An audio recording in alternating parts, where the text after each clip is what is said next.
Bling friends, welcome back. This is Shannon with Bling Your Things. Today we're going to show you how to rhinestone in a scatter pattern this 16-ounce tumbler, as well as the lid. The lid rhinestoning is in a honeycomb, and that is actually in another video. So I've already prepped this 16-ounce tumbler by sanding it, as well as cleaned using alcohol prep pad. Then I'm going to apply a name decal. This is just white vinyl. I'm going to apply it with the name going from bottom to top. You could do it the other way from top to bottom.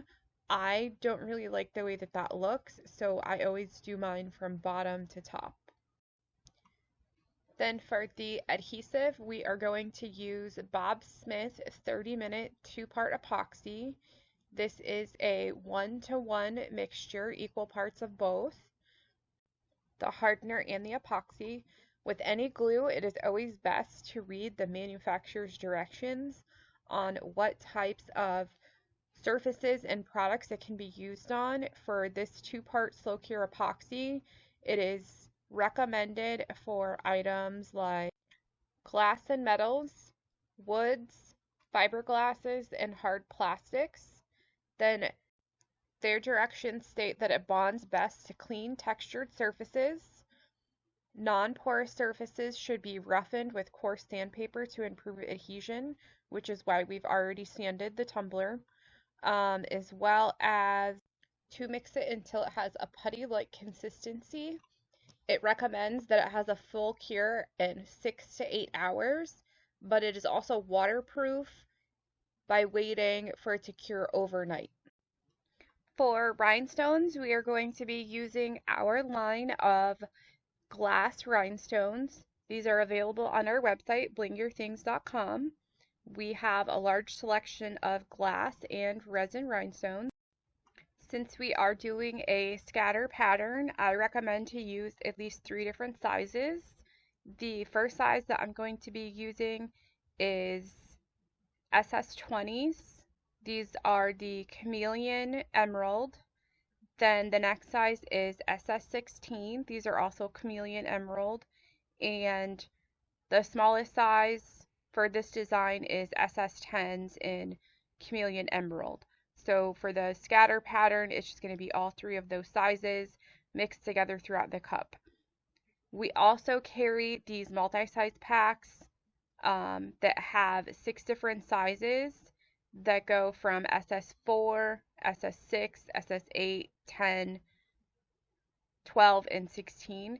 For this design, I'm going to use, this color is Jet Hematite. I'm going to use the Jet Hematite for the outline around the name. The name is going to be done in crystal in a few different sizes as well. I will post links with all the products that we used today in the description down below.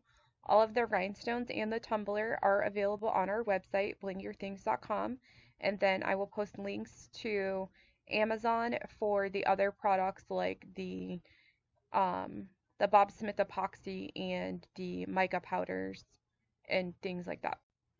Now I'm going to apply the decal, the name decal, to the cup.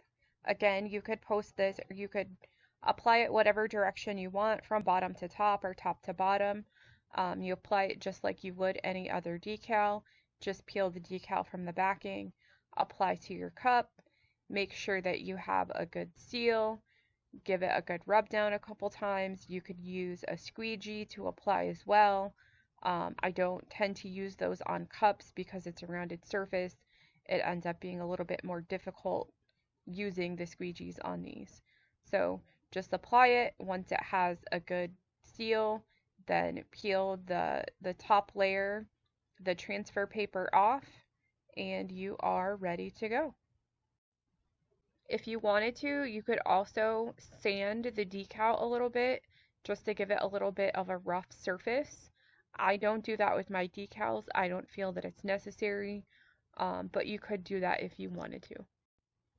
To start rhinestoning, I'm going to go ahead and apply the rhinestones to the name decal first, then do the outline, and then do the whole cup. So for the adhesive, I'm going to use the Bob Smith 30-minute two-part epoxy. I'm just going to use a small amount, a little bit less than a pea-size amount of each one. It's a 1-to-1 mixture. And then because my decal is white, I'm going to mix in a little bit of white mica powder. Then I'm going to use a toothpick to apply the two-part epoxy directly just to the decal.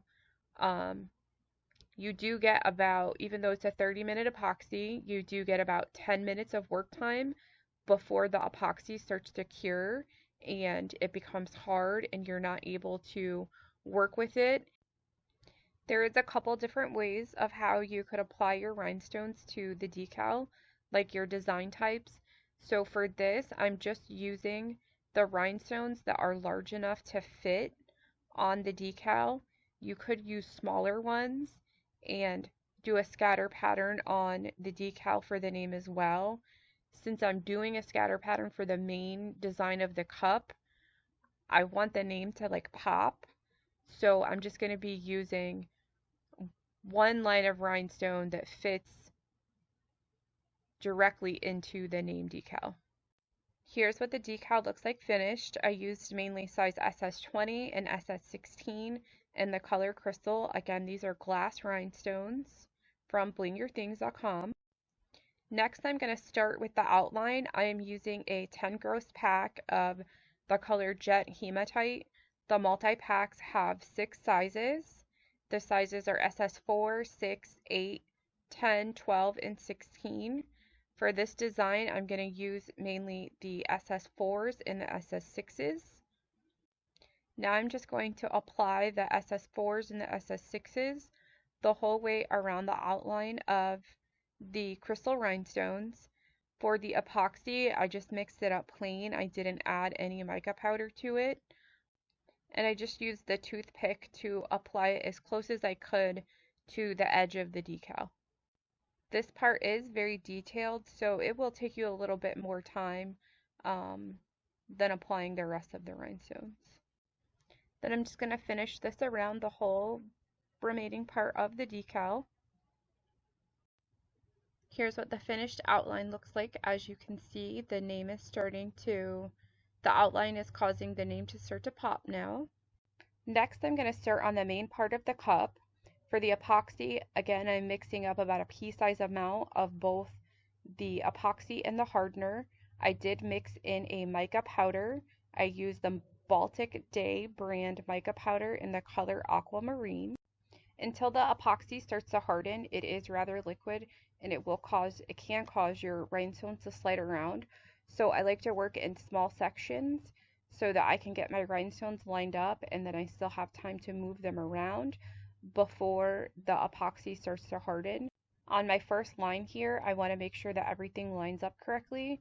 So after I place the stones, I will then take my tumbler and place it up against a hard surface, usually my desk that I'm working on, and I will use the end of my pickup tool to push all of the rhinestones down so that they're flat and they're all at the same surface. So you can see, like with the pickup tool here, sliding it around, I'm making sure that none of the rhinestones are touching the bottom so that then when somebody sets it up against the counter when they're using it, the rhinestones aren't potentially going to break off or get caught on something.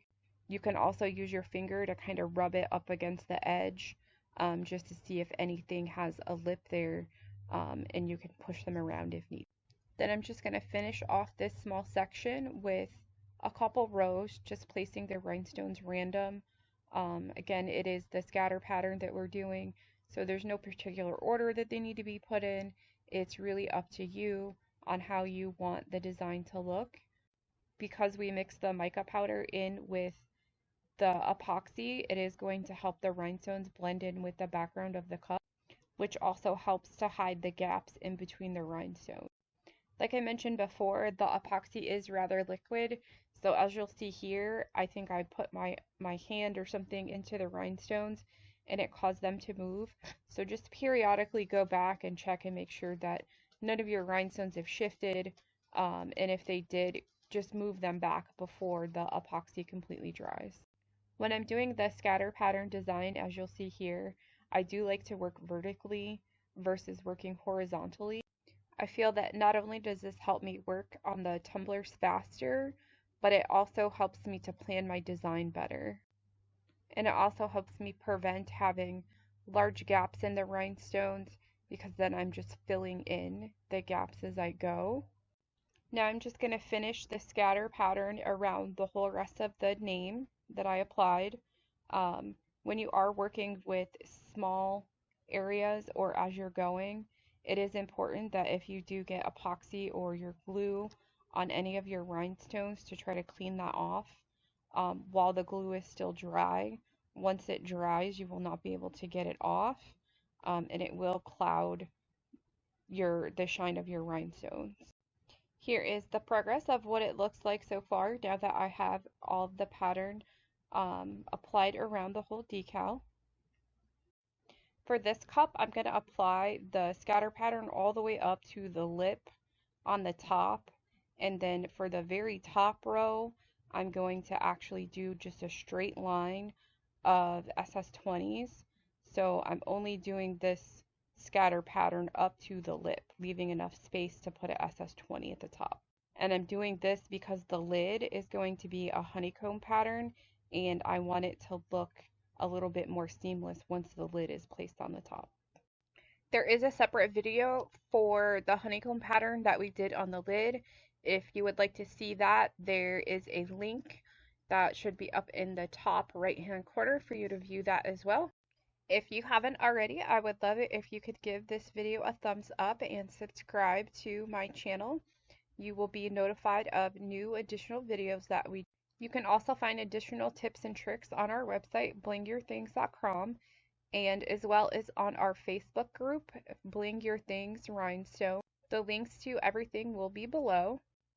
If you have questions or a project you would like to see us do a video on, please post a comment below and we will get back to you, and maybe we can do a video for you as well.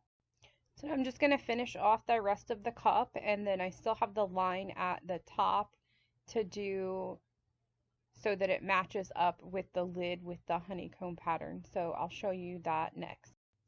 Now, because I did the lid in the honeycomb pattern, I left a little lip right here for a line that I could place one row of SS20s. I do this because I feel like it helps blend the scatter pattern into the honeycomb and it looks more seamless. So then I'm just going to go back in and I'm going to put in a whole row of SS20s right here to match everything back up. And I just want to make sure that right here when I'm putting down my epoxy that I don't get any of it on my rhinestones that are already on the cup. So then here is the finished tumbler with the lid on. I don't recommend putting the lid on while the epoxy is still trying to dry. Then I wait at least 24 hours before I wash my tumblers, and I just use soap and water to wash them. I hope you've enjoyed the tutorial. Don't forget to like and subscribe, and until next time, have an amazing week.